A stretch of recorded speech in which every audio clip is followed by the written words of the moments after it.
विद्यार्थी मित्रांनो, येणाऱ्या कंबाईनसाठी आपण रिव्हिजन सिरीज स्टार्ट केली होती. त्यामध्ये आजचे लेक्चर आहे असे धोंडो केशव कर्वे. चला तर मग लेक्चरला सुरुवात करूया.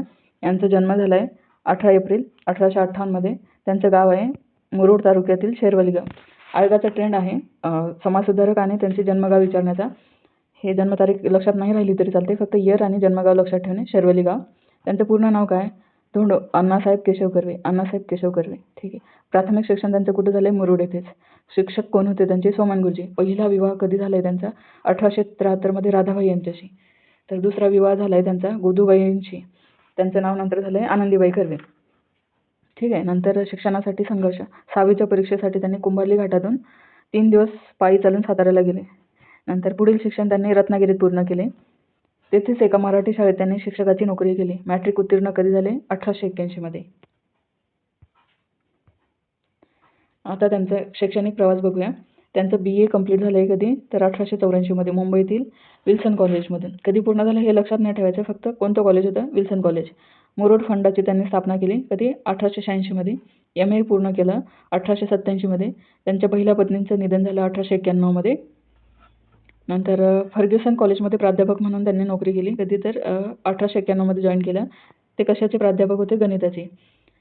याच्यासाठी त्यांनी गोपाळकृष्ण गोखले यांची मदत घेतली. ठीक. नंतर डेक्कन एज्युकेशन सोसायटी 1892 मध्ये आजीवन सदस्य बनले ते. नंतर स्टुडंट फंड. डेक्कन एज्युकेशन सोसायटीमार्फत स्थापना झाली स्टुडंट फंडची. त्यामध्ये ते 75 रुपयांपैकी 10 रुपये फंडासाठी देत. आता त्यांचे सामाजिक कार्य व पुनर्विवाह याच्याबद्दल माहिती बघूया. त्यांनी विधवा विवाह उत्तेजक मंडळीची स्थापना केली. कधी केली? तर 1893 मध्ये. अशीच एक विधवा विवाह उत्तेजक मंडळी कोणी स्थापन केली? तर महादेव गोविंद रानडे यांनी. कधी? 1865 मध्ये. तर 2 मध्ये कन्फ्युजन करायचं नाही, लक्षात ठेवायचं आहे. विधवा विवाह उत्तेजक मंडळी 93 वाली कोणाची आहे? तर महर्षी कर्वेंची आहे. नंतर त्यांनी 1893 मध्ये पुनर्विवाह केला वयाच्या 42व्या वर्षी. कोणाशी? गोदूबाईशी. ठीक आहे. त्या कोण होत्या? तर नरहरपंत जोशी यांच्या बहीण होत्या. त्यांच्या लग्नानंतरचं नवीन नाव काय होतं? तर आनंदीबाई.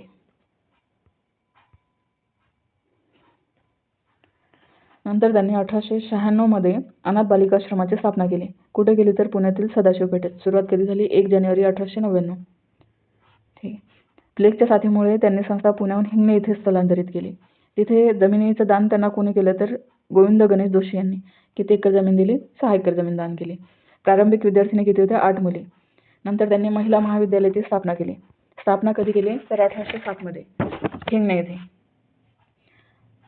तर हे महिला महाविद्यालय इथे विधवा आणि कुमारींचाही प्रवेश होता, एवढं लक्षात ठेवणे.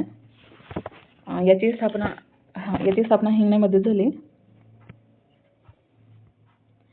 नंतर त्यांनी 1910 मध्ये निष्काम कर्म मठाची स्थापना केली. हे काय? तर लोकसेवेसाठी कार्यकर्ते निर्माण करण्याच्या उद्देशाने या संस्थेची स्थापना केली. नंतर सामाजिक परिषदेचे 1815 मध्ये जे पुणे येथे अधिवेशन झाले त्याचे अध्यक्षपद भूषवले. नंतर भारतातील पहिले महिला विद्यापीठाची त्यांनी स्थापना केली. कधी? 3 जून 1916 मध्ये. विद्यापीठाचे पहिले नाव काय होते? भारतवर्ष महिला विद्यापीठ. त्याचे पहिले प्राचार्य कोण होते? तर राघव भांडारकर. हे विषय काही एवढे महत्त्वाचे नाही आहेत. नंतर SNDT विद्यापीठ. हे जे सर विठ्ठल ठाकरसी आहेत त्यांनी आपल्या आई श्रीमती नाथीबाई दामोदर ठाकरसी यांच्या स्मरणार्थ 15 लाख रुपयाची देणगी दिली होती.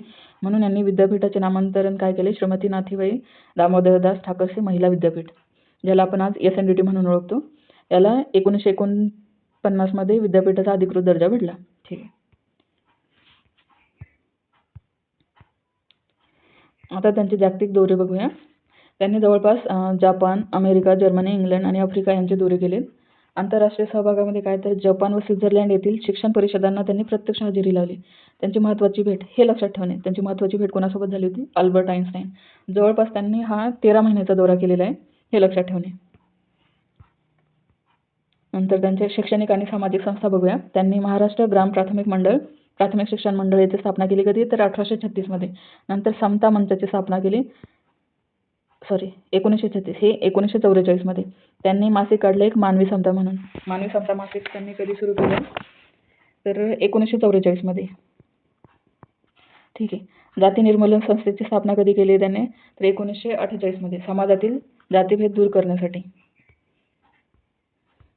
नंतर समता, सामाजिक विचार व महत्त्वाची भाषणं बघूया. त्यांनी महत्त्वाचं भाषण कधी केलं आहे तर 18 एप्रिल 1953 रोजी सामाजिक परिषदेमध्ये. त्यांचे विचार काय होते तर सामाजिक समतेशिवाय स्वातंत्र्य हे अर्थहीन आहे. जोपर्यंत सामाजिक समता येणार नाही तोपर्यंत स्वातंत्र्याला काहीच अर्थ नाही, हे त्यांचे मत होते. ठीक आहे. नंतर त्यांनी शिक्षणोत्तेजक मंडळाची स्थापना केली. नंतर त्यांच्या कुटुंबाबद्दल माहिती बघूया. त्यांना एकूण मुले किती होती तर 4. पहिला मुलगा कोण आहे तर रघुनाथ धोंडो केशव कर्वे. रघुनाथ धोंडो केशव कर्वे यांचं समाज स्वास्थ्य हे जे मासिक आहे तर हे लक्षात ठेवणे, यावर प्रश्न विचारण्यात आलेला आहे. त्यांच्या रघुनाथ धोंडो केशव कर्वे यांच्या पत्नी होत्या इरावती कर्वे. ठीक आहे. गांधीजींकडूनही यांचा गौरव करण्यात आलेला आहे. कधी तर 18 एप्रिल 1928 मध्ये यंग इंडिया या वृत्तपत्रात. नंतर आचार्य अत्रेंचे उद्गार काय तर यांच्याबद्दल अण्णासाहेब कर्वे म्हणजे महाराष्ट्रातील एक चमत्कार आहेत. नंतर जनतेने यांना स्वयंप्रेरणेने जनतेने दिली ही पदवी कोणती तर महर्षी ही पदवी. आणखी एक महर्षी पदवी कोणाला देण्यात आलेली हे कमेंटमध्ये सांगा. आता बघूया त्यांचं साहित्य. त्यांनी एक आत्मचरित्र लिहिले. कोणतं? आत्मवृत्त नावाचं, म्हणजे लुकिंग बॅक. हे कधी लिहिले? 1936 मध्ये. यावर प्रश्न विचारण्यात आलेले आहे तर लक्षात ठेवा. आता बघूया त्यांचा मृत्यू कधी झाला आहे तर 9 नोव्हेंबर 1962 मध्ये वयाच्या 105व्या वर्षी. त्यांच्या स्मरणार्थ हिंगणे या गावास कर्वेनगर हे नाव देण्यात आले. त्यांचे स्वप्न काय होते तर प्रत्येक प्रांतात महिला विद्यापीठ स्थापन व्हावेत असे त्यांचे स्वप्न होते. सातारा येथे त्यांनी काय केले तर बाल मनोहर मंदिर सुरू केले. आता त्यांचा शैक्षणिक संबंध बघूया. त्यांना डिलीट ही पदवी कुठनं भेटली?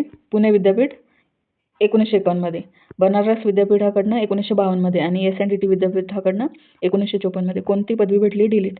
यांच्या पदव्या विचारलेल्या आहेत. कोणत्या विद्यापीठाकडून भेटली आणि कधी भेटली? तर याच्यामध्ये कन्फ्युजन न करता पाठ करून घ्या. ही जी LLD पदवी भेटली त्यांना 1957 मध्ये मुंबई विद्यापीठाकडनं भेटली. अच्छा, डिलीट ह्या 3 विद्यापीठाकडनं, पुणे, बनारस, SNDT आणि LLD कुठनं तर मुंबईकडनं.